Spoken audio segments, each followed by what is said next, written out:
buildings never changed anybody's life. That buildings do not create successful ministries. That maybe an old school concept that was true in the 80s and 90s was if you build it, they will come, kind of the field of dreams mentality. It's not necessarily true anymore. And so what we want to talk to you about today is this: using buildings as a tool to reach your community. How can we build, create, dream, and design the most effective tool possible for your community? Because there is no such thing as a one-size-fits-all project. Even as you're looking at this building, which was an S&B construction and BGW project, you're probably going to look around here, maybe see a lot of things you like, a lot of things that might work for you, a lot of things that don't.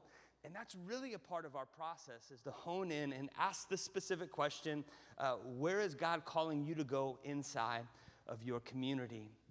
And I've got actually the privilege of being here today. I just flew the last couple days back from spending 2 weeks in the nation of Israel, and had an incredible time with ministry partners there, and spent a lot of our time in the old city of Jerusalem, and was reminded of the story of Nehemiah, who was called as an exile, a slave in Babylon, to go back and to be a rebuilder of the city walls of Jerusalem. And when you stand at those city walls still today, you recognize how monumental of a task that was for Nehemiah to undergo that building campaign, that building project.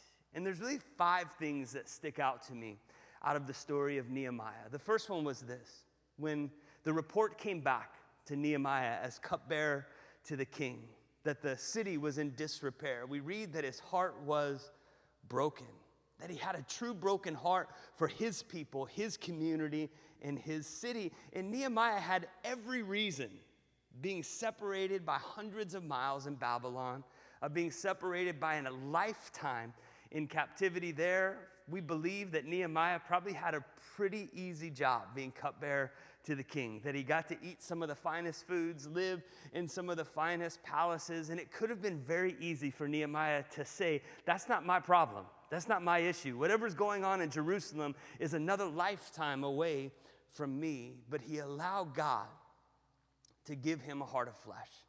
He allowed God to give him the eyes to see what God sees. And how many of you know that's the beginning of any significant ministry?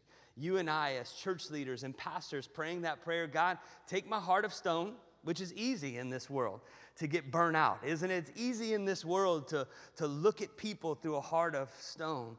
But instead, God, give me your heart of flesh, beating for my community.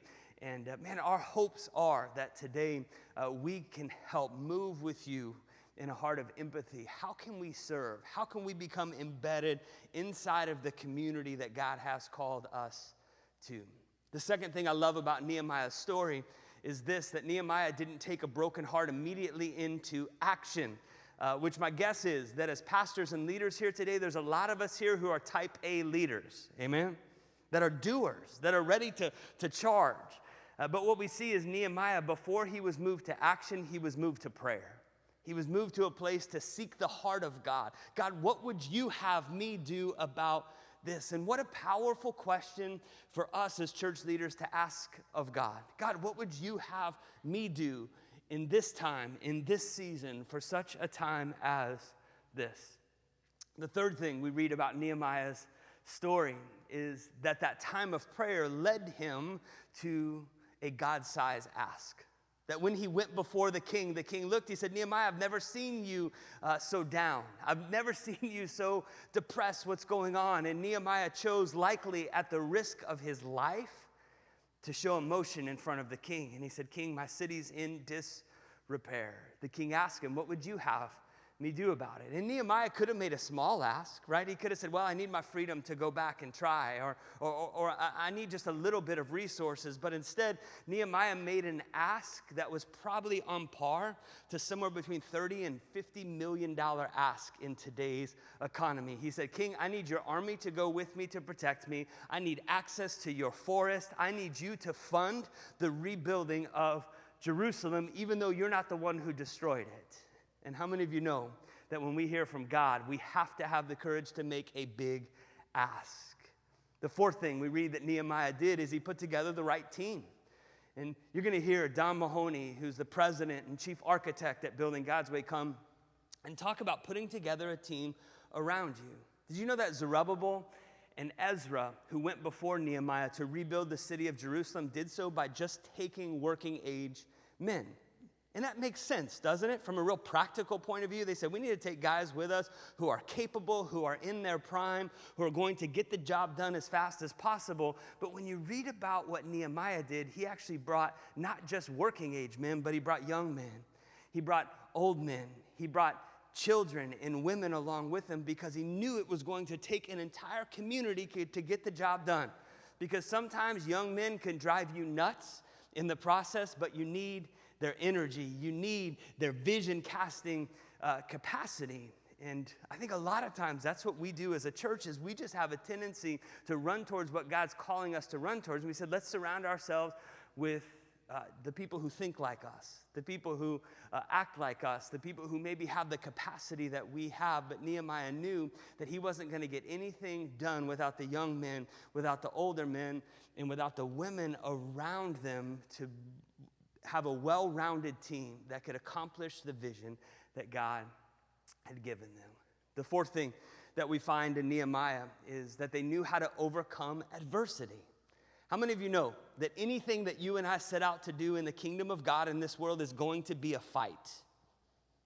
That as God is calling your ministry to grow, he's calling you to war. Because you and I are aliens and strangers in this world, and God has called us to impact a kingdom that we don't belong to. And one of the things about the story of Nehemiah we read is that when they got there to rebuild the walls of the city of Jerusalem, not only was that a monumental task, but they had enemies that were fighting against them every day as they were building, which meant that every workman and workwoman that was on the walls had to build with a hammer in one hand and a sword in the other hand. And what a powerful picture of a building campaign. How many pastors here have been through a building campaign? How many of you know you got to do so with a hammer in one hand and a sword in the other hand? The last thing that I want to share with you today from the book of Nehemiah is this, is that God gave Nehemiah a vision, but also gave him the tenacity to finish the job. Inside of 2 months, we read, supernaturally, the walls of Jerusalem were completed, rebuilt, setting the stage for a city to once again have life inside of its walls. And our hopes are today, as you hear from so many of our partners, our construction partners, our financial partners, our lending partners, our fundraising partners, and our architectural partners, that we can put around you a team that will help you complete the job, get it finished, move forward in what God has called you to do. So as we move on today, I want to introduce you to Michael Greer. Mike is here. Mike, wave at these fine folks. Mike is with S&B Construction, and BGW is actually a builder across the United States of America, but we have dedicated construction partners that come together in a covenant relationship with us in order to get jobs completed. And so Mike is here today as our boots on the ground.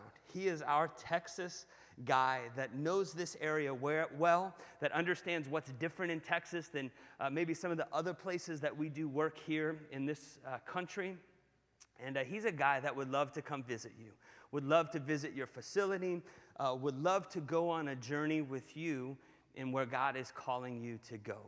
And so make sure you take an opportunity to reach out to Mike, to connect with him today. And that's just going to be a great opportunity for you to begin to get the ball rolling, the ball moving in the project that God has called you to. So it's my honor and privilege. I'm going to be able to kind of MC and walk throughout the day with you guys today. Next up, we've got a short video that we're going to show you that will introduce you to just some of the projects, some of the cool things we've had the honor and privilege to be a part of. BGW over the last few years has been able to finish over 1,000 ministry projects across the nation, and we continue to learn. Every project that we're on, every church that we have the privilege of engaging and encountering, we're picking up just some best practices and ideas of what's going on in the church world today. So we're going to go to this video, and next up, I want to introduce to you guys Pastor Wade Burgess. Pastor Wade is the executive pastor here at Grand Parkway Baptist Church, and as you can see, they have been such gracious hosts for us today, and we are honored and privileged to be here and want to give you guys the opportunity to hear that story. So check out this video, and then Pastor Wade is going to come and share with you guys today.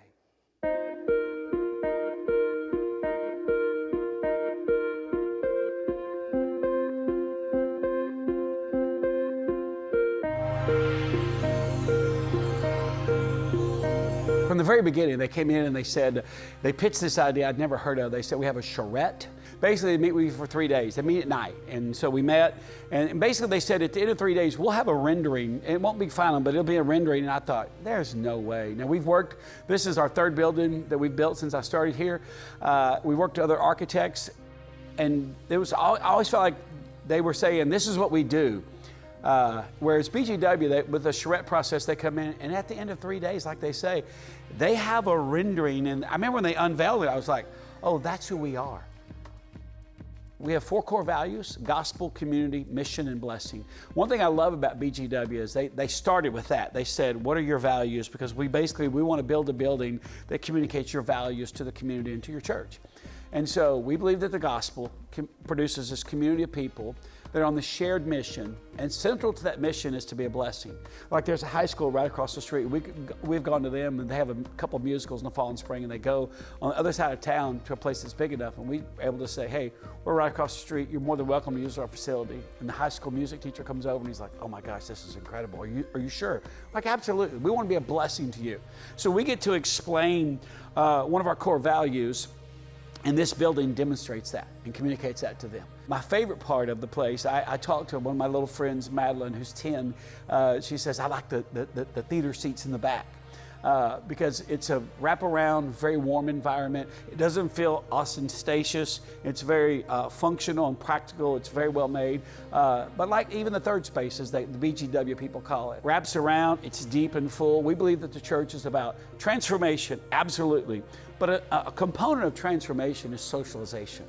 That I'm with other believers, I see other people, we meet at the coffee bar, we step off to the side, and when I go out in the third space, it's teeming with life. There's this holy roar in the lobby.